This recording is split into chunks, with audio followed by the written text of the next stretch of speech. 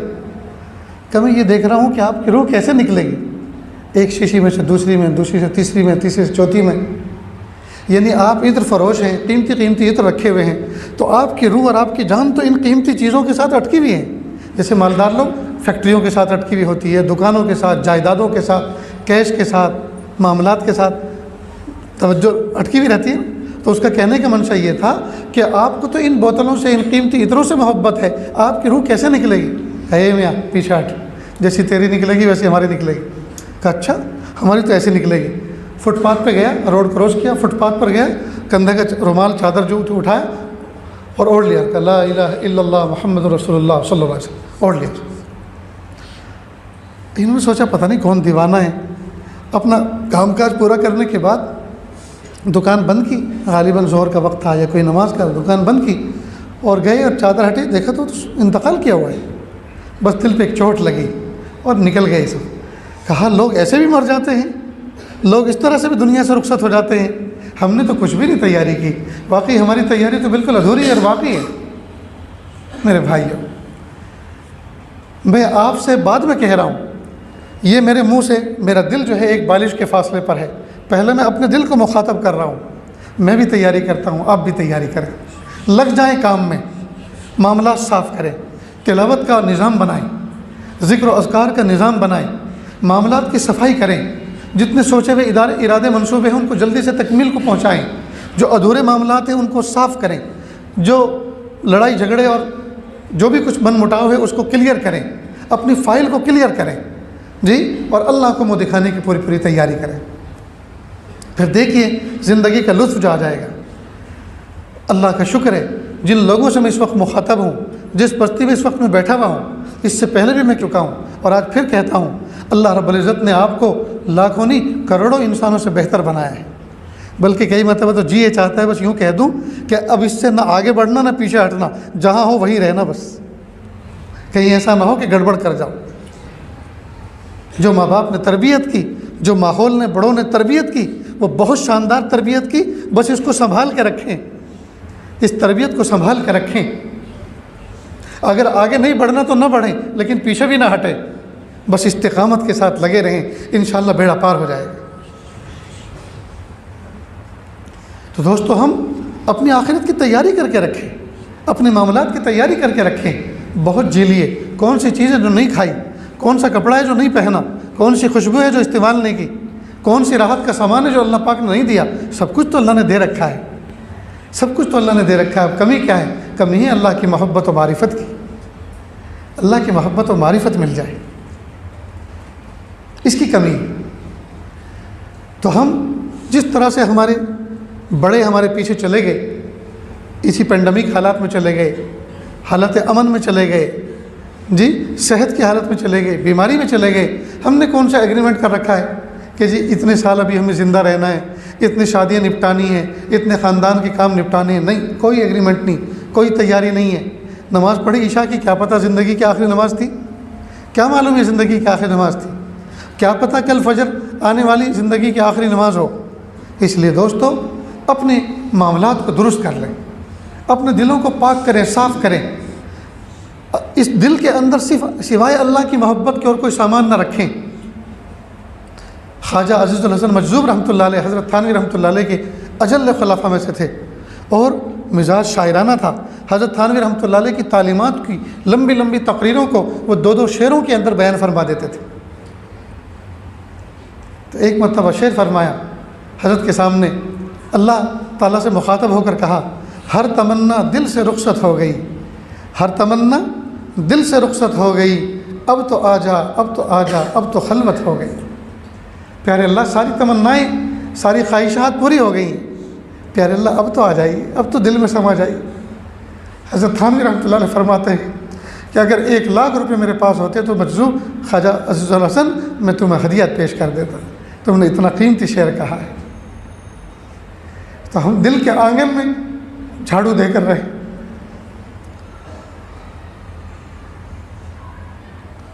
توبہ استغفار کے ذریعے سے، معاملات کی صفائی کے ذریعے سے ہم اپنے دل کے آنگن کو صاف کر کے رکھیں، دل کے آنگن کو صاف کر کے رکھیں۔ ہم کہاں سے اتنا وقت نکال لیتے ہیں کہ ہم اپنے اور پرائیوں کی دشمنیاں دل کے اندر سنبھال کے رکھیں، ان کی باتوں کی فائل محفوظ کر کے رکھیں؟ بالکل دل صاف رکھیں، تہجد کا اہتمام کریں۔ جس بندے کو بھی ولایت ملی ہے تہجد کی نماز کی برکت سے ملی۔ نفلیں تو ساری پیاری، لیکن تہجد کے نفل کی یہ برکت ہے کہ اللہ تعالیٰ اس کے ذریعے سے نسبت کا نور، ولایت کا نور عطا فرماتے ہیں۔ وہ دوسرے نفلوں کے پڑھنے پر نہیں ملتا، وہ تہجد کے وقت ملتا ہے، اس لیے کہ اس وقت اللہ تعالیٰ اٹھاتے ہی اس کو ہیں جس سے اللہ محبت فرماتے ہیں، باقی سب کو سلا دیتے ہیں۔ بہت سے نوجوان کہتے ہیں جی حضرت آنکھ تو کھلتی ہے لیکن تہجد کی توفیق نہیں ملتی، تو یہ عاجز کہا کرتا ہے کہ آپ ایسا کریں، کوئی بات نہیں، مت پڑھے تہجد، لیکن آپ اٹھ کے بیٹھ جائیں اور ہاتھوں کا پیالہ بنا کر اس وقت اللہ سے کچھ دعا کریں، مناجات کریں۔ اللہ جی میں کمزور ہوں، اللہ میں سست ہوں، اللہ مجھے قوت دے دیجیے، اللہ مجھے توفیق دے دیجیے، اللہ مجھے ہمت دے دیجیے، بیوی بچوں کے لیے، ماں باپ کے لیے، بھائی بہنوں کے لیے، پوری امت کے لیے مغفرت کی دعا کریں، صحت کی دعا کریں، اعمال کی توفیق کی دعا کریں، اور ہاتھ پھیر کر پھر سو جائیں۔ تہجد گزاروں میں شمار نہ صحیح تو تہجد کے وقت بھیک مانگنے والوں میں تو شمار ہو جائے گا، اس وقت جو بھیک مانگتے ہیں ان میں تو شمار ہو جائے گا، تو ان میں شمار کروا لیں، ان میں شمار کروا لیں، اور اس کی برکت سے اللہ رب العزت پھر توفیق بھی دے دیں۔ دوستو اصل میں مسئلہ کیا ہے، ہم ہر چیز کی پلاننگ کرتے ہیں، تو ہم اعمال کی پلاننگ کیوں نہیں کرتے؟ ایک نوجوان نے میسج لکھا، حضرت میں گناہ سے نہیں بچ سکتا۔ میں نے کہا اللہ نے تو بچنے کے لیے کہا ہے، اور اللہ تعالیٰ نے کوئی بھی ایسا حکم نہیں دیا جو ناممکن ہو۔ اگر ناممکن چیز کا اللہ حکم دیتے تو اللہ ظالم ہوتے، اور ان اللہ لیس بظلام للعبید، اللہ اپنے بندوں پہ ظالم تو ہے نہیں۔ تو آپ یوں کہہ رہے ہیں کہ جی میں بد نگاہی سے نہیں بچ سکتا، تو اس کا مطلب یہ کہ اللہ نے ظلم کیا؟ کہ نہیں، ایسا تو نہیں کیا۔ تو پھر اپنے قول پر ذرا نظر ثانی کرو کہ میں نہیں بچ سکتا۔ تم نہیں بچ سکتے کہ بچنے کی کوشش نہیں کر سکتے؟ نہیں بچے آج تک، یہ تو سمجھ میں آیا بات، لیکن بچنے کی کوشش بھی کی تم نے؟ کوئی پلاننگ کی؟ اب خاموش۔ میں نے کہا بیٹا سفر پہ جاتے ہیں تو بیگ تیار کرتے ہیں کہ نہیں؟ کہ جی۔ ٹکٹ کنفرم کرواتے ہیں کہ نہیں؟ کہ جی۔ سامان سفر تیار کرتے ہیں کہ نہیں؟ کہ جی۔ توشہ سفر ساتھ میں لیتے ہیں کہ نہیں؟ کہ جی۔ جماعت میں کبھی گئے ہو؟ جی۔ تیاری سے گئے ہو؟ بغیر تیاری سے؟ تو جب ہر چیز کی آپ تیاری کرتے ہیں تو آپ نے گناہ چھوڑنے کی بھی کوئی پلاننگ اور تیاری کی کہ نہیں؟ کہ نہیں کی؟ مگر یہی تو مشکل لگ رہا ہے۔ اگر پلاننگ کریں تو پھر آسان ہے۔ مثلا آپ کو بازار جانا ہے، جب بازار جانا ہے تو آپ پہلے سے نیت کریں، میرے پیارے اللہ گھر میں بیٹھا ہوں، عافیت کے ساتھ بیٹھا ہوں، اور میرے دل میں کسی ناپاک کوئی چیز کا تصور نہیں ہے، کسی عورت کا، کسی لڑکی کا تصور نہیں ہے، زنا کا، بدکاری کا کوئی پلاننگ اور ارادہ نہیں ہے، میں بالکل پاک صاف ہوں۔ اللہ باہر نکلوں گا، نہ جانے کیسے کیسے چہروں پہ نظر پڑے گی، میرے پیارے اللہ میں نیت کرتا ہوں میں نظریں نیچی کر کے چلوں گا، اللہ جی آپ مجھے توفیق عطا فرمائیں۔ تو یہ تو ہوئی ابتدائی کوشش۔ پلاننگ میں سب سے ابتدائی کوشش ہے کہ دعا کریں، دعا کرنے کے بعد پھر تدبیریں کریں۔ مثلا آپ بیٹھے ہیں، اب میں آپ کے اوور ہیڈ دیکھ رہا ہوں، آپ کو محسوس ہو رہا ہے؟ میں آپ کے سر کے اوپر دیکھ رہا ہوں، مجھے یہی پتہ نہیں کہ نیچے کا مکھڑا ہے کیسا۔ تو کبھی اگر کسی لیڈیز آفیسر سے، کسی ایئر ہوسٹس سے، کسی ٹکٹ بنانے والی سے، یا کسی اور کاؤنٹر پہ بیٹھنے والی سے سابقہ پڑھ بھی جائے، جی بات کرنی بھی پڑے، تو آپ اس کا توریہ کریں، کوشش کریں کہ آپ اوور ہیڈ دیکھیں، تو نتیجہ ہوگا کہ نیچے کی جو فگر ہیں وہ دھندلے دھندلے آئیں گے۔ تو دھندلے سے تھوڑی کام خراب ہوتا ہے، وہ تو کلیئرٹی چاہیے۔ ایچ ڈی فارمیٹ کی جو تصویر ہوتی ہے وہ کام خراب کرتی ہے۔ نہیں سمجھ میں آئے؟ دیکھو آپ سب کے سب میری طرف منہ کر کے بیٹھے ہیں، میں آپ سے پوچھوں آپ کے پیچھے کون ہے، بتائیں؟ آپ نہیں بتا سکتے، جب تک نہیں دیکھیں گے آپ نہیں بتا سکتے آپ کے پیچھے کون ہے۔ ہاں اتنا کہہ سکتے انسان ہے، جی، لیکن انسان میں کون سی قسم ہے؟ جوان ہے، بوڑھا ہے، پتلا ہے، موٹا ہے، گورا ہے، کالا ہے، نہیں بتا سکتے جب تک نہیں دیکھا۔ تو جب تک نہیں دیکھا دل مطمئن ہے، پھر میں کہوں ذرا دیکھ لو، آپ نے دیکھ لیا، میں کہا اب میری طرف دیکھو، اب جو آپ نے دیکھا کون ہے؟ کہ میرے دوست ہیں، کون ہے؟ میرے رشتہ دار ہیں، کون ہے؟ میرے چچا ہیں۔ کہ ان کی تصویر کو دل سے نکال دو، کہ حضرت یہ تو بہت مشکل ہے۔ دیکھنے کے بعد تصویر جو تصور میں آتی ہے، تصور سے اس کو ڈیلیٹ کرنا، ریموو کرنا، خارج کرنا بہت مشکل کام ہے۔ دیکھنے کے بعد اندیکھی کرنا بہت مشکل ہے، سرے سے نہ دیکھنا بہت آسان ہے۔ اب اس بات کو سمجھیں، آپ بازار میں گئے، آپ کے دائیں سے بائیں سے 1,00,000 لڑکیاں عورتیں نکلیں، لیکن آپ نے دیکھا ہی نہیں۔ جب دیکھا ہی نہیں تو ان کے گزرنے سے آپ کو کوئی نقصان نہیں۔ جب آپ نے دیکھا ہی نہیں ان کو، لیکن آپ نے 2-4 کو دیکھ لیا، اب رات کی نیند بھی خراب، اور دن کا سکون بھی خراب، اور نماز کی یکسوئی بھی خراب، اور تلاوت و ذکر بھی خراب۔ کیوں؟ اس لیے کہ جو تصور نے لے لی ہے اپنی میموری کے اندر، اب وہ اس کو ساتھ کھلا رہا ہے۔ دیکھو کیسا تھا لباس، کیسا تھا جسم، کیسا تھا قد و کاٹ، جی کیسا تھا قد و قامت، اب اس کے تصور میں لگا رہا ہے اور اس سے حرام لذت لے رہا ہے۔ اس کا نام بدلی ہے۔ کسی کو دیکھ لیا، دیکھنے کے بعد اس کا تصور کر کے اس سے کھیلنا اور گناہ کے اور زنا کی پلاننگ تیار کرنا، یہ ہے بدنگاہی۔ آپ نے دیکھا فوراً نظر ہٹائی، آیا فوراً نظر ہٹا، تو جب تصویر ہی کیمرے میں نہیں آئی، جب تصویر ہی تصور میں نہیں، تو کھیلے گا کس سے؟ نفس کھیلے گا کس سے؟ اس لیے دوستو، سیرے سے نہ دیکھنا بہت آسان ہے، دیکھنے کے بعد بچنا بہت مشکل کام ہے۔ اللہ تعالیٰ نے، محبوب صلی اللہ علیہ وسلم نے ہمیں آسان کام بتایا، مشکل کام نہیں بتایا۔ یہ نہیں کہا دیکھ تو لینا، لیکن خبردار سوچنا مت۔ یہ کیسے ہو سکتا ہے؟ یہ تو ایسا ہی ہوا، نہانا ضرور لیکن بدن گیلا نہیں ہونا چاہیے۔ جی نہانا ضرور لیکن بدن گیلا نہیں ہونا چاہیے، ناممکن چیز ہے کہ نہیں؟ کہ لائیے کہ نل بند کر کے کوئی نہائے، نل بند کر کے کوئی نہائے، جی اس کو کسی نے نہانا کہا؟ تو دیکھنے کے بعد پھر بچنا یہ بہت مشکل کام ہے دوستو۔ سیرے سے نہ دیکھنا آسان ہے، اس لیے اللہ پاک نے سیرے سے نہ دیکھنے کا مطلب قل للمؤمنین یغضوا من ابصارہم، کہ میرے محبوب صلی اللہ علیہ وسلم آپ کہہ دیجیے لوگوں سے کہ اپنی نگاہوں کو نیچا رکھیے۔ جب نگاہ نیچے رکھیں گے تو پھر دیکھیں گے نہیں، جب دیکھیں گے نہیں تو آگے کی پلاننگ تیار نہیں ہوگی۔ اس لیے کہ ترتیب ہے، دیکھنے سے شوق پیدا، شوق سے پیدا طلب، یہ ترتیب ہے۔ دیکھنے سے شوق پیدا، شوق سے پیدا طلب۔ تو ہم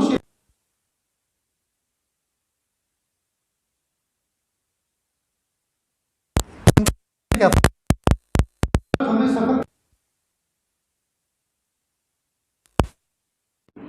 اسی کو لایا ہے کہ بے مقصد بات کرنا، بلا وجہ بات کرنا، بغیر نفع کی بات کرنا، یہ سب لایانی ہے۔ اللہ اکبر۔ اور لایانی مومن کی نیکیوں کو اس طرح سے کھا جاتی ہے جس طرح سے آگ لکڑی کو کھا جاتی ہے۔ ایک تو ویسے جیسے تیسے کر کے سجدے کرتے ہیں، ویسے جیسے تیسے کر کے ٹوٹے پھوٹے اعمال کرتے ہیں، اوپر سے کچھ غیبت کر کے، کچھ لایانی کر کے ختم کر دیں۔ ہم سے بڑا کنگال اور کون ہوگا؟ ہم سے بڑا کنگال اور کون ہوگا؟ ہم دوستوں اچھے اعمال کریں، اچھے اعمال کریں، پچھلے معاملات صاف کریں، اللہ سے سچی توبہ کریں۔ الماضی لا یذکر، ماضی کا تذکرہ مت کرو، والاستقبال لا ينتظر، اور آئندہ کا انتظار مت کرو، والحال یعتبر، جو حال ہے، جو پریزنٹ ہے، اس کا اعتبار کیا جاتا ہے، اس میں ہم کس حال میں ہیں۔ جیسے فقیر کہتا ہے اگر 1,00,000 روپیہ میرے پاس آ گیا تو مسجد کو 1,000 روپئے دوں گا۔ فقیر کیا نیت کر رہا ہے کہ 1,00,000 روپیہ اگر مجھے مل گیا تو 1,000 روپئے میں مسجد کو دوں گا۔ ارے جب ملے گا تب صحیح، جو کچھ موجود ہے اس کا اعتبار کیا جاتا ہے، اس میں سے دے۔ آج ہمارا حال یہی ہے، ہم مستقبل کا انتظار کر رہے ہیں، مستقبل کا انتظار کر رہے ہیں، اور حال میں جو کچھ اللہ پاک نے ہمیں پوزیشن دی ہے اس کا اعتبار نہیں کر رہے، اس کو استعمال نہیں کر رہے۔ نماز پڑھیں گے، جی انشاءاللہ پڑھیں گے، تہجد پڑھیں گے، ضرور پڑھیں گے، معاملات کریں گے، بس اس جمعہ سے پختہ ارادہ کر رکھا ہے، بس اب کی بار جو غسل ہوگا نا وہ غسل توبہ ہوگا، اب کی بار میں اچھے کپڑے پہنوں گا، غسل توبہ کر کے کام میں لگوں گا، اس کے بعد نان اسٹاپ مرتے دم تک کروں گا۔ کس نے دیکھا جمعہ؟ والاستقبال لا ينتظر، آنے والے زمانے کا انتظار مت کرو، والحال یعتبر، جو حال ہے اس کا اعتبار کرو، جو حال ہے اس کا اعتبار کرے۔ موجودہ دور میں جو دے دیا، جو کچھ پڑھ لیا، جو کچھ کر لیا، یہ نیکی بن گئی، یہ ذخیرہ آخرت بن گیا۔ آپ کب انتظار کرو گے، کب آئے گا مستقبل، کب آئے گا جمعہ، کب کرو گے غسل؟ اس دن صحت یاب ہوگے بھی کہ نہیں، اس دن حالت امن بھی ہوگی کہ نہیں، کیا پتہ اس دن قیامت کا زلزلہ آنے والا ہو، کیا پتہ اس دن خاندان پہ کوئی بڑی مصیبت آنے والی ہو، اللہ حفاظت فرمائے۔ اس لیے دوستو مستقبل کے بھروسے پہ مت رہو، حال کا اعتبار کرو۔ آج مجھے اللہ نے موقع دیا ہے، میں آج کچھ تلاوت کر لوں، آج میں کچھ ذکر کر لوں، آج میں کچھ استغفار کر لوں، آج میں اپنے دل میں جھانک کر اپنی خبر لے لوں، اپنا مراقبہ کر لوں، اپنا محاسبہ کر لوں، آج کا اعتبار کریں۔ تو بات یہاں سے چلی تھی کہ جو آدمی سفر کی تیاری کر کے رہتا ہے اس کا سفر بڑا مزیدار ہوتا ہے۔ ٹھیک اسی طرح دنیا میں رہتے ہوئے آخرت کے سفر کی تیاری ہم پوری کر کے رکھیں، پوری کر کے رکھیں۔ کئی مرتبہ ہمارے سارے کے سارے معاملات بکھرے پڑے رہتے ہیں اور ہم دوسرے کے جنازوں کی نماز پڑھتے ہیں، ایک لمحے کے لیے بھی اس کا استحضار نہیں کرتے، یار آج تو کسی کا جنازہ میں کندھے پہ لے کے جا رہا ہوں، ایسا نہ ہو کل میرا جنازہ کوئی کندھے پہ لے کے جائے، تو میرے جو معاملات بکھرے پڑے ہیں ذرا ان کو سمیٹ لوں، ان کو سمیٹ لوں۔ تو دوستو فکر آخرت کی تیاری کریں گے نا انشاءاللہ؟ اللہ اکبر کبیرہ، اللہ اکبر۔ ترکی کے اندر سلطان مراد کر کے ایک خلیفہ گزرے ہیں، سلطان مراد۔ رات تاریک ہو جاتی تو وہ گشت کرتے تھے اپنے خادم کو لے کر اور لوگوں کا حال معلوم کرتے تھے۔ ایک مرتبہ خادم کے ساتھ چلے جا رہے تھے، راستے کے کنارے ایک شخص کو پڑے ہوئے دیکھا۔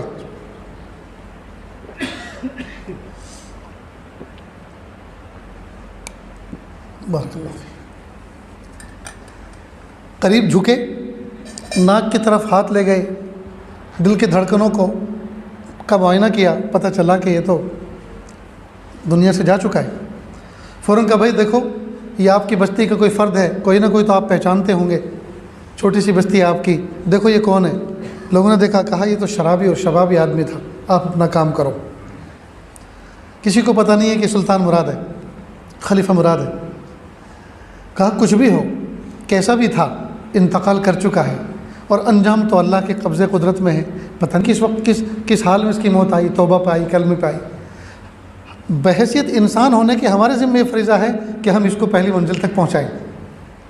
چنانچہ لوگوں نے ہاتھ پیر پکڑے، خلیفہ مراد بھی خدمت میں شامل ہوئے اور ان کے دروازے تک پہنچایا۔ لوگ چھوڑ کر چلے گئے۔ بیوی نے جب دیکھا کہ میرا شوہر انتقال کر چکا، پھوٹ کے روئی، خوب روئی اور روتے روتے ایک عجیب بات کہی، میرے سرتاج، میری محبتوں کی معراج، قیامت کے دن میدان محشر میں گواہی دوں گی تو اللہ کا ولی تھا۔ خلیفہ مراد خادم وہاں کھڑے ہیں، اس عورت کو تو پتہ نہیں کہ یہ کون ہے۔ پوچھا بہن آخر اس کی وہ کون سی نیکی تھی جس کی وجہ سے تم کہہ رہی ہو کہ یہ اللہ کا ولی تھا؟ لوگوں کی رائے تو ان کے بارے میں کچھ اور ہے۔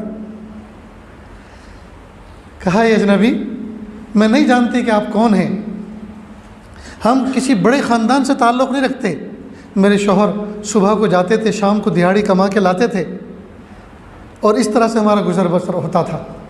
کئی مرتبہ مزدوری میں یہ دو پیسے زیادہ کما لاتے تھے تو یہ شراب کی دکان پر جاتے، شراب بیچنے والے کے ہاں جاتے اور شراب بوتل میں لے کر آتے اور گھر میں آ کر دروازہ بند کر کے نالی پہ موری پہ اس کو بہا دیتے اور کہتے پیارے اللہ میرے اس عمل کو قبول کر لیجئے، اس شراب کو نہ جانے آج میں نے کتنے منہ تک پہنچنے سے محفوظ کر لیا ہے، آج میں نے اس شراب کو نہ جانے کتنے منہ تک پہنچنے سے بچا لیا۔ یہ کسی کی غذا نہیں بنی، یہ نالی کا سامان بن گئی، نالی کی گندگی بن گئی، میرے پیارے اللہ میرے اس عمل کو قبول کر لیجیے۔ اور کئی مرتبہ اور 2 پیسے زیادہ کما لاتے تو اس جگہ پہ جاتے جہاں عورتیں فحش کاری کرواتی ہیں اور فاحشہ عورت سے پوچھتے آج رات کا کیا لوگی، تو بتاتی کہ اتنے پیسے کیا، یہ لو پیسے سنبھالو اور گھر کے اندر جاؤ۔ باہر سے وہ کنڈی لگاتے، دروازے پہ مسلح بچھاتے، پوری رات اللہ کے سامنے کھڑے رہتے اور آخری پہر میں بوقت سحر ہاتھ اٹھا کے دعا کرتے میرے پیارے اللہ آج اس دروازے پر نہ جانے میں نے کتنے قدموں کو آنے سے روک لیا اور گناہ سے بچا لیا، اللہ میرے اس عمل کو قبول کر لیجیے۔ سلطان مراد یہ سن کے حیران ہو گیا۔ نتیجہ لکھنے والے نے اس کے نیچے نتیجہ لکھا کہ ہر مسجد میں آنے والا نمازی نہیں ہوا کرتا، اور ہر مے خانے میں جانے والا شرابی نہیں ہوا کرتا۔ بظاہر تو وہ شراب خانے میں جاتے تھے لیکن شرابی نہیں تھے، بظاہر تو وہ فاحشہ کے پاس جاتے تھے لیکن فحش کاری نہیں کرتے تھے۔ اس لیے دوستو، کسی کے ظاہر کو دیکھ کر ہم فیصلہ نہ کریں، کیا پتہ کون اللہ کا ولی ہے۔ مجھے دو بغیر داڑھی والے شخصوں سے بڑا پیار ہے، بڑی محبت ہے۔ ایک کا میں نام لیتا ہوں اور دوسرے کا چھپاتا ہوں۔ جن کا نام لے رہا ہوں وہ ہے علامہ اقبال۔ داڑھی نہیں تھی لیکن عجیب اللہ پاک نے ان کو شان عطا فرمائی تھی۔ میرے استاد محترم جو حضرت تھانوی رحمۃ اللہ علیہ کے زمانے کے شاگردوں میں سے تھے، حضرت قاری منور حسین صاحب رحمۃ اللہ علیہ، بہت باروب تھے، دو نالی بندوق رکھا کرتے تھے لائسنس کی، اور مشکات تک کی تعلیم تھی، لیکن ماشاءاللہ صف اول کے اولیاء کرام کا جو مرتبے ہوا کرتے ہیں وہ ان کا مقام تھا۔ ہمیشہ مکتب پڑھاتے تھے اور امامت کرتے تھے، اور جس بستی میں جاتے تھے 2-4 مہینے سے زیادہ رزق اللہ پاک اس بستی میں ان کا نازل نہیں کرتے تھے۔ مزاج کچھ ایسا تھا کہ لوگ ان کو نبھا نہیں سکتے تھے، لیکن سدھار کے رکھ دیتے تھے۔ اچھے اچھے خاں، اچھے اچھے چودھری، اچھے اچھے بڑے جتنے بھی تھے ان کے سامنے دست بستہ رہتے تھے۔ میں نے ان سے پوچھا کہ حضرت، علامہ اقبال کے چہرے پہ بظاہر تو داڑھی بھی نہیں تھی، لیکن کوئی بھی بزرگ، کوئی بھی مقرر ایسا نہیں ہے جو ان کا بیان میں ان کے جو ہے اشعار سے سہارا نہ لیتا ہوں، تو آخر یہ تھے کون؟ تو استاد محترم مرحوم نے فرمایا، بچہ میں تمہیں کیا بتاؤں یہ کون تھے؟ یہ غوث تھا، قطب تھا یا ابدال تھا؟ کیا مقام تھا اس شخص کا؟ غوث تھا، قطب تھا یا ابدال تھا؟ کہا یہ جاوید منزل نام کا ایک گھر بنایا تھا لاہور میں، پھر میں نے اس کو مستقل سفر کیا، دیکھا بھی اس کو لاہور میں، جو ان کے بیٹے کے نام پہ تھا، اور بعد میں اس کا وہ کرایہ ادا کرتے تھے۔ آج کل وہ میوزیم بن گئے۔ کہ بیٹا جاوید منزل میں رہا کرتے تھے، پوری رات قرآن پاک کی تلاوت فرماتے، یہاں تک کہ ان کے خادم لکھتے ہیں کہ اکثر و بیشتر مجھے قرآن پاک کو دھوپ میں سکھانا پڑتا تھا، آنسوؤں سے تر ہو جاتا تھا۔ دیکھنے میں تو ایسے تھے لیکن اعمال دیکھو کیسے تھے۔ بزرگوں سے ملنے کا بڑا شوق تھا۔ ایک مرتبہ لاہور کی سخت ٹھنڈی رات تھی اور فٹ پاتھ پہ چل رہے تھے، کوئی درویش ملے ان کو، کہا بابا دعا کرنا۔ کہا کیا چاہیے؟ دولت؟ کہ نہیں، دولت بقدر ضرورت موجود ہے۔ کہا عزت؟ کہ نہیں، اللہ نے عزت بھی بہت دی ہے۔ تو جھلا کر کہا تو کیا خدا بننا چاہتا ہے؟ کہ نہیں، قطرہ ہوں اور قطرہ رہتے ہوئے دریا بننا چاہتا ہوں۔ کہا جس کی زبان سے الفاظ نکل رہے ہیں اس کو کسی دعا کی ضرورت نہیں، اپنے کام میں لگے رہو۔ ایک مرتبہ رات کے وقت قرآن پاک کی تلاوت کر رہے تھے، دروازے پہ دستک آئی، خادم کو بھیجا، دیکھو کون ہے۔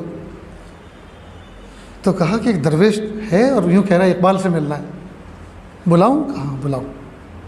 کہا رات کا وقت ہے، پتہ نہیں کون آدمی ہوگا، کوئی تکلیف نہ دے دے۔ کہ نہیں بلاؤ۔ وہ آئے، کہا اقبال لسی پینے کو دل کر رہا ہے، ٹھنڈی رات، لاہور کی ٹھنڈی راتیں، کہ لسی پینے کو دل کر رہا ہے۔ خادم کو کہا جاؤ پڑوس کے حلوائی کو اٹھاؤ اور کہو کہ لسی بنا کر دے۔ خیر وہ گئے، انہوں نے دروازہ بند کیا، اس درویش نے دروازہ بند کیا، کہا لسی وسی کا تو بہانہ ہے، اصل تو تنہائی کرنی تھی، مجھے حکم ملا ہے میں شہر چھوڑ کے اب کہیں اور چلا جاؤں، میں نے سوچا چلتے چلتے اقبال سے مل کر چلوں۔ یہ وہ لوگ ہوتے ہیں جو ارباب انتظام ہوتے ہیں، جن کے ذریعے سے اللہ تعالیٰ ایک خفیہ نظام چلاتے ہیں کائنات کا۔ ایسا یہ مقام تھا ان کا۔ اللہ اکبر کر یا رب درون سینہ دل باخبر پہ دے۔ شعر کہہ رہے ہیں فارسی میں، یہ اللہ میرے سینے کے اندر ایسا دل عطا فرما جو تجھ سے باخبر رہے، یعنی تجھ سے غافل نہ رہے۔ یا رب درون سینہ دل باخبر پہ دے، اے میرے پیارے رب میرے سینے کے اندر ایسا دل عطا فرما جو تجھ سے باخبر رہے۔ دربادہ نشہ میں نگرم آ نظر بے دے، میں شراب کے اندر نشے کو دیکھ لوں، مجھے وہ نظر عطا فرما۔ کیا مطلب؟ پوری کائنات کو شراب کہا انہوں نے، پوری کائنات کو شراب کہا، درخت ہیں، دریا ہیں، پہاڑ ہیں، آسمان ہیں، چاند ستارے، پوری کائنات کو شراب کہا کہ پیارے اللہ پوری کائنات میں آپ کا حکم چلتا ہے، پوری کائنات کو شراب قرار دیا، اور شراب میں جو نشہ ہوتا ہے جی وہ اللہ کے حکم کی جگہ قرار دیا کہ اللہ یہ پوری کائنات جو ہے، اس کائنات میں آپ کا حکم چلتا ہے، مجھے وہ حکم چلتا ہوا نظر آ جائے، یعنی ہر وقت اس بات کا استحضار رہے کہ کائنات کا کوئی ذرہ، کوئی پتا آپ کے حکم کے بغیر نہیں ہلتا، یہ استحضار مجھے ہر وقت رہے۔ اللہ اکبر کبیرہ، اللہ اکبر، کیا اللہ پاک نے ان کو مقام عطا فرمایا۔ دوستو جب ایسے ایسے لوگ اللہ کے دربار میں جائیں، ابھی 15-20 دن پہلے کی بات ہے، جموں کشمیر کا میرا سفر ہوا دینی، تو جموں سے لے کر ایک مقام آتا ہے بانہال، وہاں سرنگ بھی ہے، اور یہ اصل باب کشمیر ہے، یہاں سے کشمیری زبان کا آغاز ہوتا ہے، اس سے پہلے پنجابی زبان بولی جاتی ہے، سرائیکی بولی جاتی ہے، پہاڑی بولی جاتی ہے، گوجری بولی جاتی ہے، لیکن اصل کشمیر یہاں سے شروع ہوتا ہے۔ تو ایک متعلق نوجوان عالم، انہوں نے دعوت دی، ان کے والد صاحب عالم، ان کی بہنیں حافظ، ان کے بھائی حافظ، سب کیسے پورا خاندان ماشاءاللہ حافظ قرآن، پہاڑی کے اوپر چوٹی پر گھر مسجد، وہاں ٹھہرایا، فجر کی نماز پڑھی، ذکر کی محفل قائم ہوئی، اس کے بعد جب باہر نکلے اجالا ہو چکا تھا تو سامنے قبر تھی، تو انہوں نے سنایا کہ حضرت پہلے یہاں چھوٹی سی مسجد تھی، اب ہم نے اس کو بڑی بنائی ہے۔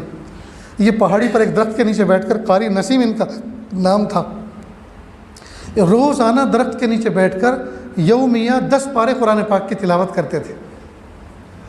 بجلی کا کرنٹ لگنے سے ہیٹر کا ان کی شہادت وجود میں آئی، 15 سال پہلے انتقال ہو گیا۔ انتقال کے 3 دن تک، انتقال کے بعد 3-4 دن تک رات کے 12 بجے کے بعد منارے کا جو مائک ہوتا ہے، پورے کشمیر میں چونکہ آبادی اہل ایمان کی ہے، اس لیے اکثر وہ نماز بھی اور تلاوت بھی اور ذکر بھی اور بیان بھی سب کچھ مینارے کی مسجد سے کرتے ہیں، تاکہ سارے لوگوں کو پتہ چلتا رہے کیا ہو رہا ہے۔ تو کہا مینارے کے مائک سے رات کے 12 بجے کے بعد روزانہ تلاوت کی آواز آتی رہی، یہاں تک کہ ملٹری والے آئے کہ بھائی دن بھر ہم ڈیوٹی دیتے ہیں، رات کو کچھ آرام کرنے دو گے کہ نہیں؟ یہ کیا تم نے بھکتی شروع کی ہے کہ رات کو 12 بجے کے بعد؟ پھر دن میں پڑھ لیا کرو، دن میں کچھ کر لیا کرو۔ انہوں نے کہا جناب ہم نہیں کرتے، وہ قبر میں لیٹنے والا جو ہے وہ کرتا ہے۔ میں ان کی قبر پہ کھڑے ہو کر یہ سال ثواب کر کے آیا۔ تو 10 پارے یہ ترکیسر کے اندر حضرت مولانا غلام محمد دیسائی صاحب رحمۃ اللہ علیہ جو تبلیغ کے ذمہ دار تھے، ان کی اہلیہ کا پچھلے سال انتقال ہوا، یومیہ 7 پارے قرآن پاک کی پڑھتی، 7 پارے قرآن پاک کی تلاوت کرتی۔ جمعہ کا مبارک دن عصر کے بعد کا وقت، عصر کی نماز کے لیے کھڑی ہوئی، سینے پہ ہاتھ رکھا، درد شروع ہوا، بیٹھ گئی، انتقال کر گئی۔ ترکیسر کے قریب میں کوساڑی نام کی جگہ ہے، چند کلومیٹر کے فاصلے پر، وہاں ایک دیہاتی گاؤں میں رہنے والے یومیہ 1 قرآن پاک کی تلاوت کرتے تھے، پچھلے سال انتقال ہوا، 1 قرآن پاک کی تلاوت۔ یہ میں پڑھائی بات نہیں کر رہا ہوں، یہ آپ بیتی سنا رہا ہوں، ان لوگوں سے میری ملاقاتیں ہوئی ہیں۔ ذرا سوچو دوستو، جب قیامت کے دن یہ لوگ حاضر ہوں گے، میں اور آپ کس صف میں کھڑے ہوئے نظر آئیں گے؟ اس لیے تیاری کریں دوستو۔ بس ساری گفتگو کا خلاصہ یہ ہے کہ ہم اپنے عملوں پر آ جائیں، عملوں پر آ جائیں، اتکا نہ کریں، بھروسہ نہ کریں فلاں نیک کام کر رکھا ہے وہ نیکی کام آ جائے گی، فلاں کو کچھ دے رکھا ہے وہ کام آ جائے گا، بچے کو حافظ قرآن بنا دیا وہ بخشوا دے گا۔ نہیں دوستو، ہم میں سے ہر شخص مکلف ہے عمل کرنے کا۔ صحابہ کرام مکلف تھے،